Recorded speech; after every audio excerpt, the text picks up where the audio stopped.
Míro, čum. Páně. To tam čumíte, převlíkat. A dneska není trénink, pane Nátek. Ale mám si pro tebe dojít. Já nemám ani věci s sebou a tak. Pojď radši, pojď. Nejste baletky. Chci vás vidět jezdit po prdeli. Pepo, neblázni, nehrajem Bundesligu, ne? Takovýhle dávky ty kluci nevydržej. Tak si to zopakujeme. Na žádný ťukes nemáte, jste dřeváci a proto taky hrajete okres. Slávoj! Ale se vrať. Když nemůžu chodit. Tak běhej. Já mám strach, že to s ním sekne. Vy jste si jako ničeho nevšimli?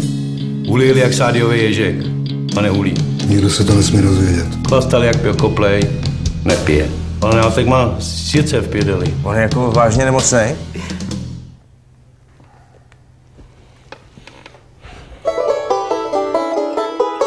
Jak chceš ty kluky dál trénovat, když jsou proti tobě? Pak oni byli někdy se mnou. Když nebudu hrát já, nebude hrát nikdo. Ty seš ale fakt blbec.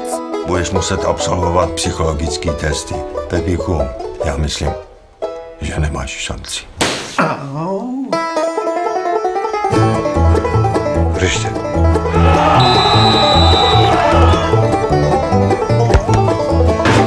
Míč.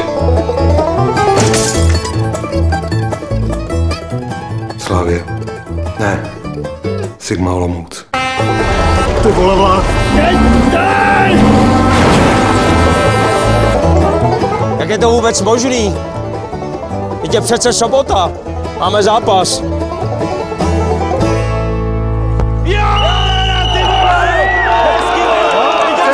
Konečně, ty vole! Konečně!